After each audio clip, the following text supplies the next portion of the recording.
ስለዚህ ክንጸውም ከም ዘለና ግዴታ እዩ ዘዘራረብ ይኮነን ከመይ ዓይነት ጾሚና ክንጸውም ዝግባአና እዩ ክጾሙን ከለው ብሰብ ምንታን ክፍለጡ ኢሎም ገጾም አጽምልዮም ወይ ከዓ ገጾም ጨማዲዶም ይጓዓዙ ከም ዝነበሩ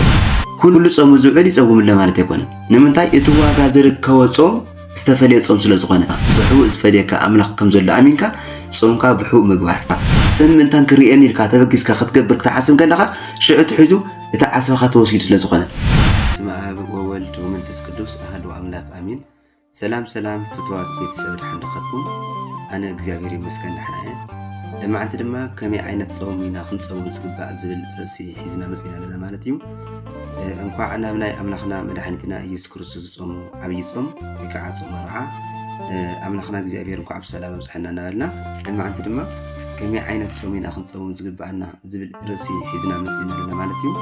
ንስኻትኩም ሰብስክራይብ ሼር ላይክ እናግበርኩም ምሳና ክትጸንሑ ስም እግዚአብሔር እናድን ከምቲ ንፈልጦ አምላኽና መድሓኒትና ኢየሱስ ክርስቶስ ካብ ሰማይ ወሪዱ ካብ ድንግል ማርያም ክውለድ እንተሎ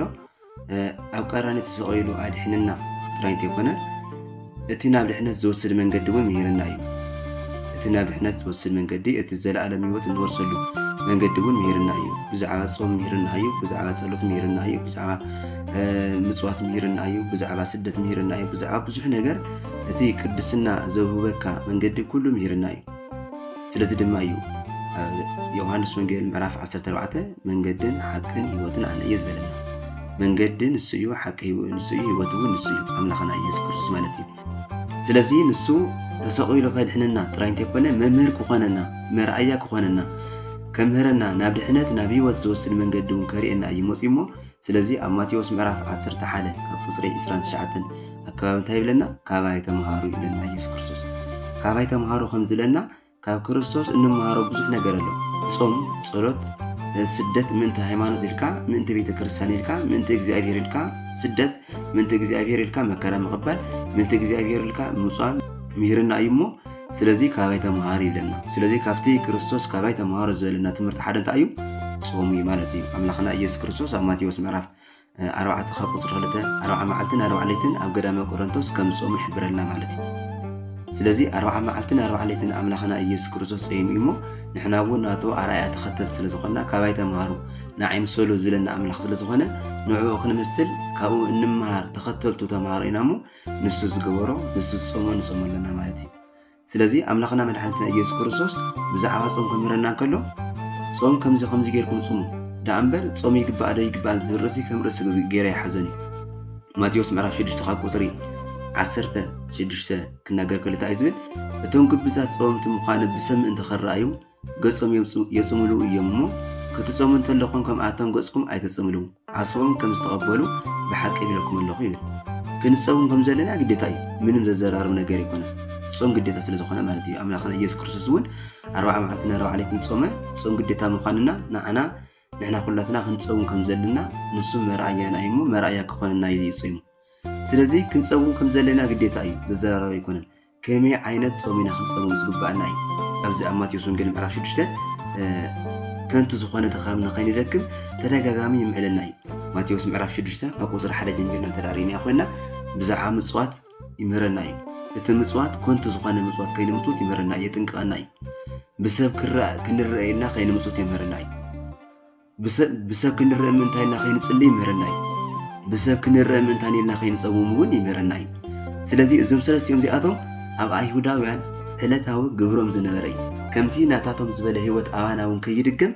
ተደጋጋሚ ዘጠንቅቐና አምላኽና ኢየሱስ ክርስቶስ ንዚ እዩ ኣብ ማቴዎስ 23 ከምኣቶም ንኸይንኸውን ናታቶም ኣገልግሎት ናታቶም ድኻም ናታቶም ስራሕ ኩሉ ከንቱ ስለ ዝኾነ ማለት እዩ ብሰብ ምእንታን ክርአ ኢሎም ዝገብርዎ ብዙሕ ነገራት ስለ ዝነበረ ብሰብ ምእንታን ክርአ ኢሎም ዝገብርዎ ስለ ዝነበረ ክጽልዩ ከለዉ ብሰብ ምእንታን ክርአ ኢሎም ይጽልዩ ስለ ዝነበሩ ኣብ ኣደባባይ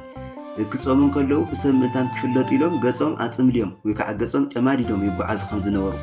ኩሉ እቲ ኣገልግሎቶም ብሰብ ምእንታን ክርአዩ ዋጋ ዓስቢ ካብ ሰብ ምእንታን ክረኸቡ ኢሎም ይገብርዎ ስለ ዝነበሩ አምላኽና ኢየሱስ ክርስቶስ ከዓኒ ከምኣቶም ከይትኾኑ ተጠንቀቑ ኢሉ ንዓና የጥንቅቐና ማለት እዩ ክንጸውም እንተለና ከምቶም ግብዛት ይብለና ከምቶም ግብዛት ጸወምቲ ምዃኖም ብሰብ ምእንቲ ኸረኣዩ ግብዝ ማለት እዩ መምሰሊ ማለት እዩ ዝጸወሙ ምዃኑ ጸይሙ ምህላው ንኣብ ወጀ ዝኸይድ صيام مهلاو فلوت نزل بحيلي سلازي كم آتم كي تخونو كم تم كبزات كم تم سنفات كم تم صيام من عينا رؤينا ناولو أواج زخدو كم آتم كي تخونو من تاي نساتهم وداسي كنتو كابسب كقبل اليوم سلاز صموه وداسي لما كابسب سلاز قبل زلو عصوم أو أبكي كابسب ماي كابخاتكم كاب እግዚአብሔር عصب أي قبلن يوم نسخاتكم جنا يبلنا كتصوم تلخم زل نعنا نكريستيان كاب أيهود بستفله نايصوم حقي وهبنا كاب أيهود بستفله أيهوداويان تصوم وزنور تصوم تخكل يكون نموني نسخاتكم كافتم أيهوداويان تفليهم كتصوم تلخم سي كم آتم كي تكون تتنقوا كمتم أحزاب كي تكون تتنقوا كمتم أيهوداويان كي تكون تتنقوا ناتاتكم تصوم استفله تصوم يكون زقبا كمي عين تصوم كريستياناو تصوم كريستياناو تصوم كون كم زلوا أملخنا يسوع كريستوس يحبرنا مالتي كريستياناو تصوم كم يزلي كريستياناو تصوم مالت بحو زقبا مالت بسم من تانك الرئي ليل كزي يقبل رؤي لي سمع لي زي بهالو فلوت لي زي بهالو ترى اتي بحو زري أملاخ يري النسل زلو أنا خصهم تلقوا اتي بحو زري أملاخ زلزريني بحو دما واقع خفلن يركا زسوم صومي مالتي كريستياناو صوم بوقع صفانه أقول ما أملاخ تقبلنا زلوا سلازي كل تأمي صوم اللي مالتي يكون كل صوم زعلي صوم اللي مالتي يكون نمنتاي اتواقع زركا وصوم استفلي صوم سلازقنا بس لما تاي بحو زهبكا بحو زفليكا أملاخ كم زل أمينكا صومكا بحو مقبار صومكا بحو مقبار مالتي سب كيريكا أيكون انتادا نسب رأي لي إلكا زي مواج نسب فلوت لي إلكا زي مواج نسمع كتسلن كلا خانوا على كوني ناس اللي حسب رأيكا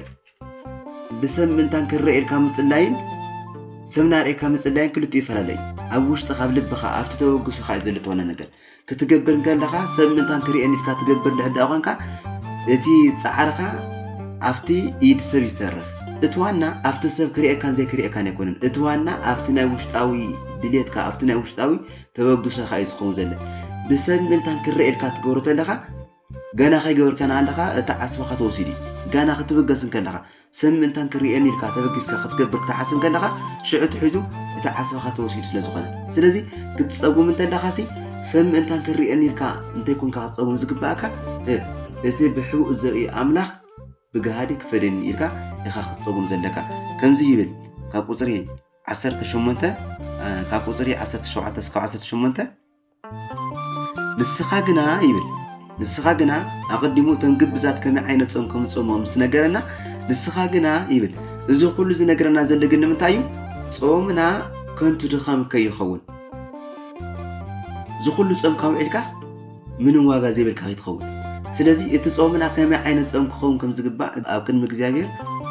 تقبلنا من تنكلو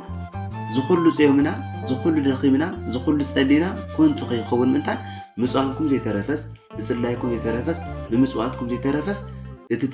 مسؤتوه تتصليوه تتصوموا وسي واقع متان كل ويلو يجي تنققنا زله كريستوس أتبيعو زنقرنا زله مالتيو سلازي بتوم كبزات كمية عين تصوم كم تصومنا تتصومون نقول تقبلنا كم زي ولهم مس نقرنا طيب نسخاجنا كتصوم من تلخا أتبيعو زله أبوخا مبر كم تصوم سب كيف رأسها تقرأيه تتصوم كم زل خاصم نخيف فلت مالتي